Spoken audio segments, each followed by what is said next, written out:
नमस्कार दोस्तों, आज हम बात करने जा रहे हैं एक बहुत ही अलग तरह के मर्डर केस के बारे में। एक 29 साल की लड़की का खून हुआ।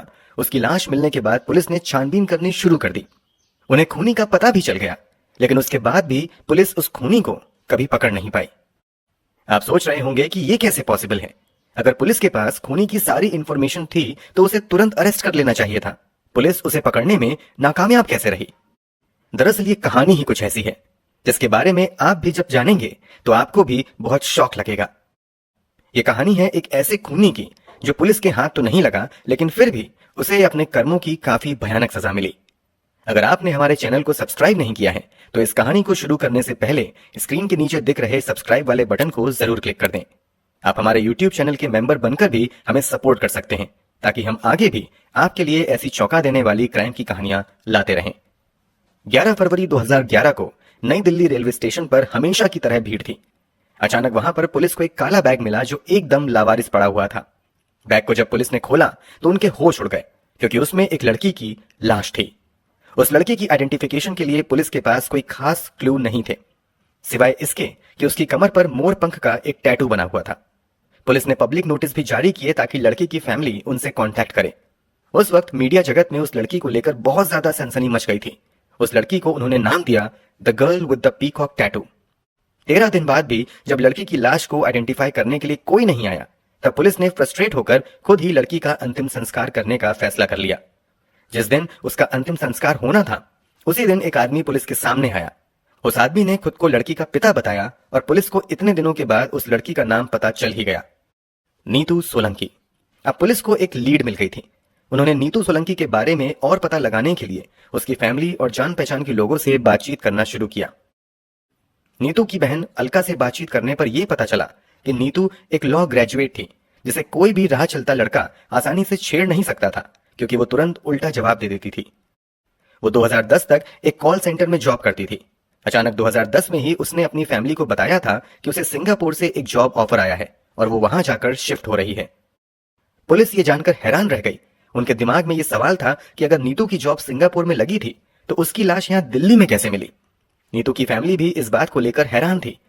हालांकि पुलिस ने नीतू की पिक्चर्स भी अखबार और न्यूज चैनल्स में दी थी, लेकिन फिर भी नीतू के परिवार को लगा कि वो अगर सिंगापुर में है तो यहां उसका खून कैसे हो सकता है। इसी वजह से उन्होंने शुरुआत में पुलिस से कांटेक्ट भी नहीं किया था। लेकिन जब उन्हें इस बात का एहसास हुआ कि जिसकी लाश पुलिस को मिली है वो कोई और नहीं बल्कि नीतू ही है, तब जाकर उन्होंने भारी मन से पुलिस से कांटेक्ट किया। जब पुलिस ने और अच्छे से नीतू का बैकग्राउंड चेक किया, तब उन्हें पता चला कि वो कभी सिंगापुर गई ही नहीं थी। उसने अपनी फैमिली से झूठ कहा था कि वो सिंगापुर शिफ्ट हो गई है, जबकि वो दिल्ली में ही अपने बॉयफ्रेंड के साथ लिव इन रिलेशनशिप में रह रही थी, जिसका नाम था राजू गहलोत। यही राजू गहलोत अब पुलिस का प्राइम सस्पेक्ट बन चुका था। पुलिस का शक यकीन में तब बदल गया जब उन्होंने राजू के ही एक कजन नवीन शौकीन से कांटेक्ट किया। नवीन पुलिस का कॉल आने पर घबरा गया और उन्हें सारी सच्चाई बता दी। राजू ने 11 फरवरी 2011 की सुबह नवीन को फोन किया था। उससे कहा था कि उसके हाथों नीतू का खून हो गया है। लाश को ठिकाने लगाने के लिए उसे नवीन की मदद चाहिए थी। नवीन ने जब मना कर दिया तो राजू ने खुद ही नीतू की लाश को बैग में भरकर नई दिल्ली रेलवे स्टेशन पर बैग फेंक दिया। आखिर कौन था ये राजू गहलोत जिसने इतने भयंकर हत्याकांड को अंजाम दिया? राजू गहलोत ने दिल्ली यूनिवर्सिटी से वोकेशनल स्टडीज में ग्रेजुएशन करने के बाद टूरिज्म के मास्टर्स की डिग्री ली और फ्रेंच भाषा में डिप्लोमा किया। अपनी नौकरी की वजह से उसे air India colony Vasant Vihar में रहने के लिए घर मिल गया था। नीतू और वो लिव इन रिलेशनशिप में थे। उसी दौरान उन्हें पता चला कि उनका गोत्र एक ही है। इंडिया में कई जगह एक गोत्र वालों को भाई बहन माना जाता है। नीतू को लगा कि अगर ये बात उसने अपनी माँ बाप को बताई तो वो कभी भी शादी के लिए नहीं मानेंगे। इसी वजह से उन्होंने अपने रिलेशनशिप को सीक्रेट रखने का फैसला लिया। वो दोनों कुछ टाइम अपनी अपनी नौकरी छोड़कर बैंगलोर शिफ्ट हो गए थे, लेकिन पैसों की तंगी की वजह से उन्हें वापस 20 जनवरी 2011 को दिल्ली आना पड़ा। अब वो दिल्ली में भी किराए के मकान में रह रहे थे, जिसका किराया 7,000 रुपए था। धीरे धीरे बेरोजगारी और पैसों की तंगी की वजह से उनमें झगड़े होने लगे। राजू के परिवार के पास काफी सारी प्रॉपर्टी थी। नीतू बार बार राजू को फोर्स करती थी कि अपने पिता से बात करके प्रॉपर्टी में हिस्सा मांगे, लेकिन राजू उसकी बात टाल देता था। नीतू एक जिद्दी लड़की थी और राजू भी काफी गुस्सैल इंसान था। उनके बीच मुंह से होने वाली लड़ाई अब हाथापाई में बदल गई थी। नीतू अपने घर वालों को अक्सर स्काइप कॉल करती थी ताकि उन्हें लगे कि वो अभी सिंगापुर में ही है। उसने अपनी बहन को खून से एक दिन पहले जब स्काइप कॉल किया था तो बहन ने उसके माथे पर चोट के निशान देखे थे। उसने पूछा भी कि यह चोट का निशान कैसे लगा, लेकिन नीतू ने बोल दिया कि वो सीढ़ियों से गिर पड़ी थी। इसके बाद कभी उसकी बहन को भी उसका कॉल नहीं आया। आई तो सिर्फ नीतू की मौत की खबर। बाद में पुलिस को पता चला कि नीतू ने 11 फरवरी की सुबह राजू की बहन को कॉल किया था। वो उससे राजू के परिवार का एक फ्लैट बेचने के लिए कह रही थी। राजू की बहन ने जब मना किया तो नीतू ने उससे भी झगड़ा करना शुरू कर दिया। राजू को यह बर्दाश्त नहीं हुआ और उसी वक्त हाथापाई इतनी ज्यादा बढ़ गई कि उसके हाथों नीतू की मौत हो गई। राजू ने नीतू की बॉडी को बैग में डाला। पहले उसका यह प्लान था कि बैग को रेलवे स्टेशन पर ही छोड़कर ट्रेन से कहीं दूर निकल जाएगा या फिर रास्ते में ही किसी सुनसान जगह पर ट्रेन से बैग को धक्का दे देगा। वो एक ऑटो रिक्शा में बैठकर रेलवे स्टेशन तक आया, लेकिन स्टेशन पर बैग स्कैन करने वाली मशीन को देखकर थोड़ा घबरा गया। अगर बैग स्कैन हो जाता तो पता चलता कि उसके अंदर लाश है। इसी वजह से राजू ने बैग वहीं स्टेशन पर ही एक सुनसान जगह पर रख दिया और किसी से फोन पर बात करने का नाटक करते हुए धीरे धीरे बैग से दूर होकर वहां से चला गया। बाद में पुलिस और मीडिया को वो बैग मिला। कातिल राजू गहलोत है, ये तो पता चल गया था, लेकिन वो कहां है ये अब भी एक सवाल था। इंक्वायरी जब आगे बढ़ी तो पता चला कि राजू जिस किराए के फ्लैट में नीतू के साथ रहता था वह महीना पूरा होने से पहले ही उसने किराया दे दिया था ताकि मकान मालिक नीतू के बारे में कोई पूछताछ ना करे। उसने मकान मालिक से कहा था कि वो विदेश जा रहा है। यह आखिरी बार था जब राजू गहलोत को उस एरिया में देखा गया था। उसके बाद इंस्पेक्टर रितेश कुमार और उनकी टीम ने राजू का पता लगाने की बहुत कोशिश की, लेकिन वो उनके हाथ नहीं लगा।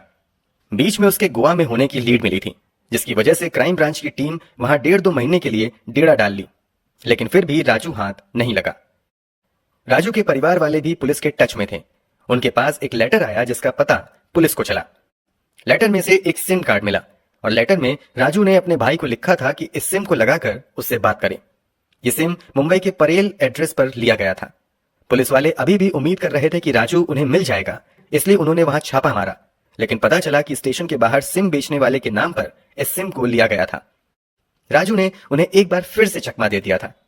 एक बार तो पुलिस की टीम राजू को खोजते हुए नेपाल तक चली गई थी, लेकिन वहां भी उनके हाथ कुछ नहीं लगा। राजू ने इस बीच लगभग 15 मोबाइल्स और 15 सिम कार्ड्स का इस्तेमाल इतनी चालाकी से किया कि पुलिस भी उसकी लोकेशन को समझने में काफी कंफ्यूज हो गई। राजू गहलोत न सिर्फ दिल्ली पुलिस की मोस्ट वांटेड की लिस्ट में आ चुका था, बल्कि उसके सिर पर 2 लाख का इनाम भी रखवाया गया था ताकि जनता से उसके बारे में कोई जानकारी मिल सके, लेकिन राजू फिर भी नहीं मिला। राजू और पुलिस वालों के बीच ये चूहे बिल्ली का खेल कुछ दिनों तक और चला, लेकिन उसके बाद पुलिस का हौसला कमजोर पड़ने लगा।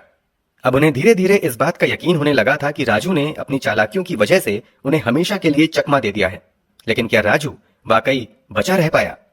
वक्त निकलता गया। नीतू सोलंकी मर्डर केस को अब 8 साल बीत चुके थे। इस केस पर सबसे ज्यादा वक्त बिता चुके इंस्पेक्टर रितेश कुमार को अचानक 25 जून 2019 को एक कॉल आया। कॉल की दूसरी तरफ मौजूद शख्स ने कहा कि जिस शख्स की उन्हें तलाश है वो गुड़गांव के पारस हॉस्पिटल में एडमिट है। रितेश कुमार समझ चुके थे कि जिस शख्स की यहां बात हो रही है वो और कोई नहीं बल्कि राजू ही है। पुलिस फटाफट गुड़गांव के पारस हॉस्पिटल पहुंची, लेकिन वहां पहुंचकर भी उनके हाथ कुछ नहीं लगा, क्योंकि राजू गहलोत हमेशा हमेशा के लिए इस दुनिया को अलविदा कह चुका था। वहां पहुंचकर पुलिस को सिर्फ एक यही बात नहीं पता चली, ऐसी और भी कई बातें थीं जो सामने आने पर उनके होश उड़ गए थे। राजू गहलोत काफी वक्त से रोहन दहिया नाम से गुड़गांव की एक बड़ी इंफोटेक कंपनी में काम कर रहा था। कंपनी में जॉब के लिए अप्लाई करते वक्त उसने आधार कार्ड, पैन कार्ड, यहां तक कि 10th और 12th के सर्टिफिकेट्स भी नकली बनवाए थे। जब राजू उर्फ रोहन दहिया के कलीग से पुलिस ने पूछताछ की तो उसकी सच्चाई जानकर वो सारे लोग एकदम शॉक्ड रह गए थे। कंपनी में काम करने वाले लोगों के हिसाब से रोहन दहिया एक बहुत ही गंभीर और मेहनत करने वाला इंसान था। कंपनी में काम करने के दौरान उसकी सैलरी भी बढ़ी और साथ ही उसके प्रमोशन भी हुआ। गुड़गांव में काम करते वक्त वो जिस घर में पेइंग गेस्ट की तरह रह रहा था वहां भी किसी को उस पर किसी तरह का शक नहीं था। वो बस बाकी लोगों की तरह काम पर जाता और कभी कभी दोस्तों के साथ अपने रूम पर पार्टी करता। कंपनी में काम कर रहे बाकी 500 लोगों की तरह रोहन दहिया भी एक साधारण एम्प्लॉय था जिसके पास्ट के बारे में कोई नहीं जानता था। वो कंपनी में सबसे एकदम तमीज से बात करता और वो बातें भी ज्यादातर काम से ही रिलेटेड होती थी। कंपनी में अपने अच्छे कंडक्ट की वजह से वो जल्द ही 8 लोगों की टीम को लीड भी करने लगा था। राजू को रोहन दहिया के नाम से जानने वाले कंपनी के लोगों को उसकी एक आदत बहुत अजीब लगती थी। वो कभी भी स्मार्टफोन्स नहीं लेता था। 2019 में जब हर किसी के पास स्मार्टफोन था तब भी वो कीपैड वाले फोन से ही काम चला रहा था। अगर कोई उससे उस कीपैड वाले फोन के बारे में पूछता तो उसे यही जवाब मिलता कि वो कीपैड वाले फोन के साथ ज्यादा कंफर्टेबल है। राजू गहलोत ने बीते 8 सालों में अपने परिवार से भी पुलिस प्रेशर की वजह से बिल्कुल कांटेक्ट नहीं रखा था, जिसकी वजह से उसके कलीग्स को उसकी पास्ट लाइफ के बारे में ज्यादा कुछ नहीं पता था। अचानक ही राजू को लीवर सिरोसिस की प्रॉब्लम हुई, जिसका असर उसकी दोनों किडनीज पर भी हुआ, जिसकी वजह से उसके कलीग्स ने कंपनी की ही एक इंश्योरेंस स्कीम के चलते उसे हॉस्पिटल में एडमिट करवाया। राजू डॉक्टर्स को भी अपना पूरा नाम बताने से काफी ज्यादा झिझक रहा था, लेकिन जैसे ही उसे पता चला कि उसका अंत नजदीक है, उसने अपनी सारी सच्चाई डॉक्टर्स को बता दी और फैमिली वालों से कांटेक्ट किया। 8 साल बाद राजू गहलोत के परिवार वालों को उसके बारे में पता चला, वो भी तब जब वो हॉस्पिटल बेड पर अपनी अंतिम सांसें गिन रहा था। राजू का परिवार पुलिस वालों के सामने ही उसकी डेड बॉडी को लेकर गया और उसका अंतिम संस्कार कर दिया। इस केस की सबसे खास बात यह रही कि राजू कोई हिस्ट्री शीटर नहीं था, लेकिन फिर भी वो अपनी मौत तक हमेशा पुलिस से बचता रहा। वो बहुत चालाक इंसान था, जिसे जाली डॉक्यूमेंट्स बनवाने के बारे में पूरी जानकारी थी। इन 8 सालों में ना जाने उसने कितनी बार अपने नामों को बदला होगा और कहां कहां रहा होगा। दिल्ली पुलिस उसे दुनिया भर में ढूंढ रही थी, लेकिन वो उनसे बस 1 किलोमीटर दूर गुड़गांव में बैठा एक अच्छी पोस्ट पर नौकरी कर रहा था। पुलिस के अनुसार राजू गहलोत के बार बार बचने में सबसे बड़ा हाथ जाली डॉक्यूमेंट्स का भी था। पुलिस वालों ने कहा कि देश में जाली डॉक्यूमेंट्स बनवाना और उन्हें यूज करना काफी ज्यादा आसान हो गया है। इन डॉक्यूमेंट्स को बनाने वालों के खिलाफ कुछ स्ट्रिक्ट एक्शन लेने चाहिए, जिससे पुलिस जल्दी से मुजरिम तक पहुंच सके और वो उन्हें बार बार चकमा ना दे पाए। क्या आपको लगता है कि जिस राजू गहलोत को पुलिस सजा नहीं दे सकी, उसे कुदरत ने सजा दे दी? हमें कमेंट करके अपनी राय जरूर बताएं। और अब